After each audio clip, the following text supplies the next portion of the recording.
ओरहान कूटनीति की एक लंबी बिजंटीन परंपरा को आगे बढ़ा रहा था। शहजादा ओरहान भी महमद के तख्त का दावेदार था, पर रोमन उसे लगातार कॉन्स्टेंटिनोपल में रख रहे थे। उन्हें ऑटोमन से सालाना पैसे मिल रहे थे। शहजादे ओरहान का मामला दिलचस्प है। उसे कैदी बनाकर रखा गया था। रोमन उसका इस्तेमाल ऑटोमन्स के खिलाफ करना चाहते थे। जब महमद गद्दी पर बैठा तो वो सिर्फ 19 साल का था। किसी को नहीं पता था कि वो कैसा राजा बनेगा, इसलिए कॉन्स्टेंटीन उसे लगातार धमकाता रहता था। धमकी हमेशा यही होती थी कि अगर तुमने जरा भी तेवर दिखाए तो हम ओरान को मामूली पैसों और सहयोग के साथ वापस भेज देंगे और वो तुम्हारी गद्दी पर बैठ जाएगा। रोमन्स ने उनकी कमजोरी पता की, चाहे फौजी ताकत हो, जमीन या हुकूमत, और वो ऑटोमन साम्राज्य को गृह युद्ध करके हिला देने की ताकत रखते थे। सवाल उठा कि अगर ऐसे हालात आए तो तुम क्या करोगे? ये ऐसे रेयर मौकों में से एक था जब कॉन्स्टेंटीन का अंदाजा गलत निकला। उससे एक बहुत बड़ी गलती हुई थी। रोमन खतरे को देखते हुए महमद ने रोमली हिसाला की अपनी योजना जाहिर की। इस शब्द का मतलब है रोमन लोगों की सरजमी पर किला। ये बॉस्फोरस स्ट्रेट के यूरोपीय हिस्से में मौजूद था। ये किला ब्लैक सी में मौजूद रोमन लोगों के सहयोगियों से फौजी मदद और सारी रसदाने पर रोक लगाता था। इस खौफनाक किले को नाम दिया गया था थ्रोट कटर। पसंद नहीं आया क्योंकि उसने कहा, देखिए सुल्तान, ये लोग हमारे खिलाफ हो जाएंगे, पोप हमारे खिलाफ फौज भेज देंगे और कॉन्स्टेंटिनोपल के चक्कर में ऐसा ना हो कि हम अपना सब कुछ गंवा दें। और महमद ने कहा, चुप हो जाओ। थ्रोट कटर किला सिर्फ 3.5 महीनों में बनकर तैयार हो गया और इस तरह ऑटोमन और रोमन जंग के और करीब आ गए। सम्राट कॉन्स्टेंटीन ने महमद के दरबार में अपने दूत भेजे और किला बनाने का विरोध किया। एक दूत ने जाकर कहा, ये रोमन जमीन है, कम से कम आपके पिता ने हमसे इजाजत तो ली थी, उसके बाद काम शुरू किया था।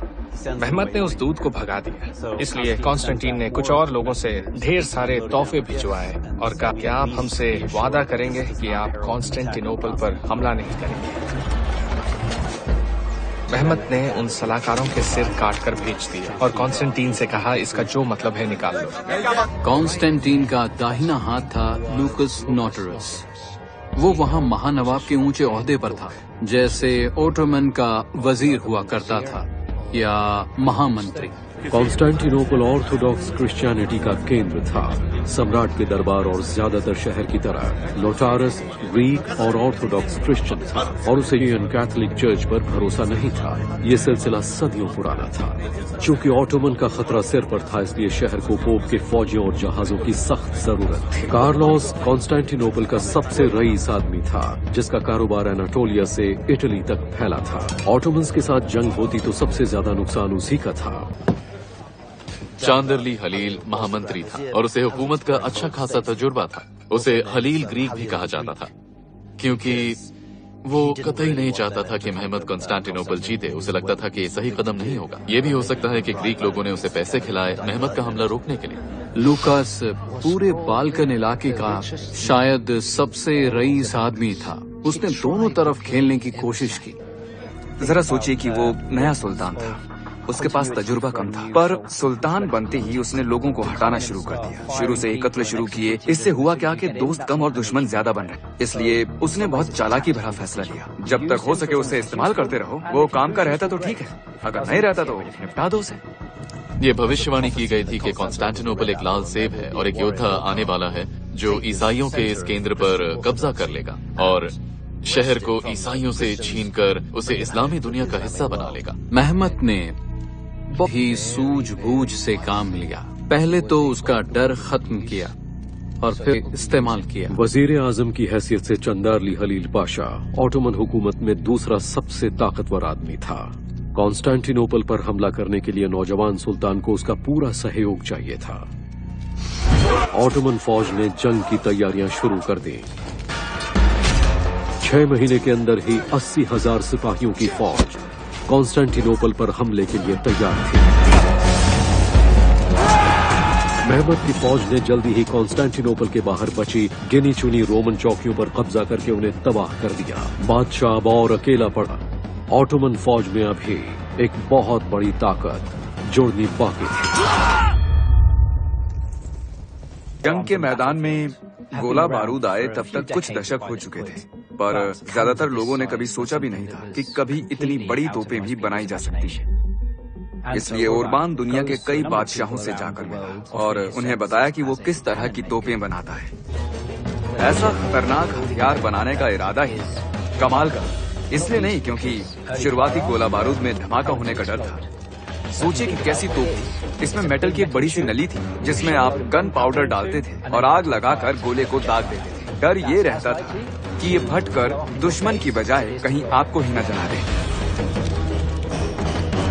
ये एक विशाल भीमकाय तोप थी। उस दौर की बनी वो सबसे बड़ी तोप थी और जब इसे दाग देते थे तो जानवर गिर जाते थे, गर्भवती महिलाओं के बच्चे अचानक हो जाते थे और ये सब इसके धमाके की बदौलत था और उसका गोला मीलों दूर तक जाता था। ये सचमुच कमाल की बात। पर कॉन्स्टेंटीन के पास अपना एक खुफिया हथियार था, एक जांबाज जेनुइज फौजी जियोवानी जस्टिनियानी लॉ। वो एक बहुत हट्टा कट्टा जाबाज इंसान था। हारों से घिरे शहरों को बचाने में उसका कोई जोड़ नहीं था। वो एक समुद्री डाकू था और खास तौर पर वो इजिप्ट के जहाजों पर इतना ज्यादा हमला करता था कि जेनोइस सरकार ने उसकी तलाश शुरू कर दी थी, पर वो भाग निकला ताकि सजा से बच सके। उसने बादशाह से कहा कि वो उनके लिए काम करेगा। दस्तावेज बताते हैं बादशाह ने उसे लेमनोस द्वीप देने का वादा किया।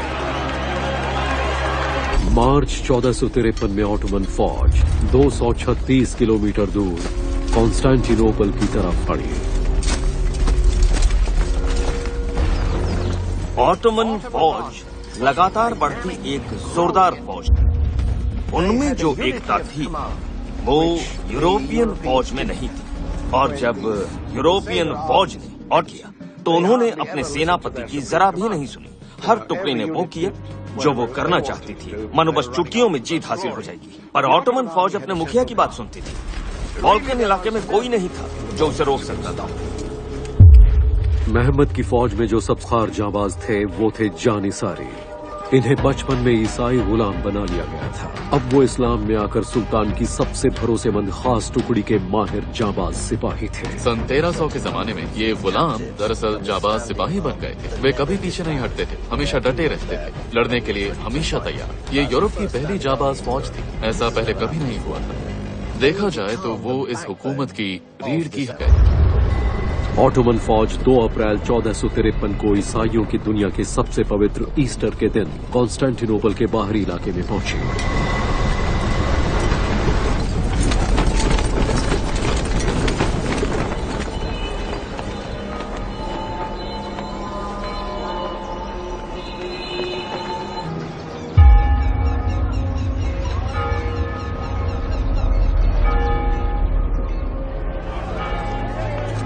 और तब लोगों ने उन दीवारों के पार झांक कर देखा। क्या शानदार नजारा था।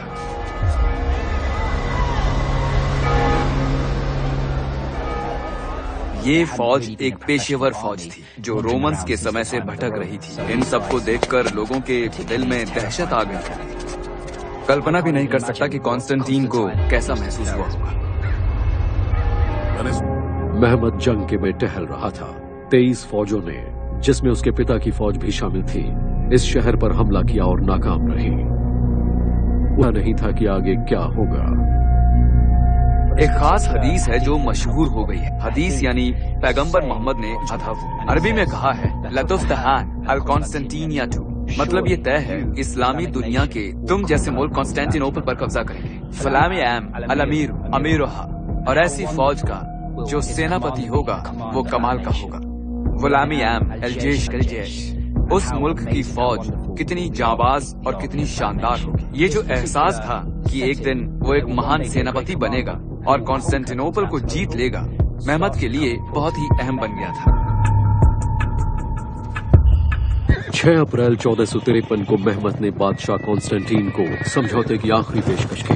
ये जो घेराबंदी, उसके कुछ कायदे थे, तहजीब थी, और इनमें से कुछ का ताल्लुक इस्लाम से था। कुरान में जंग के बहुत सारे कायदे और कानून लिखे हुए हैं। उसमें बताया गया है कि इस तरह की चाहिए उन्हें इरादा बदलने का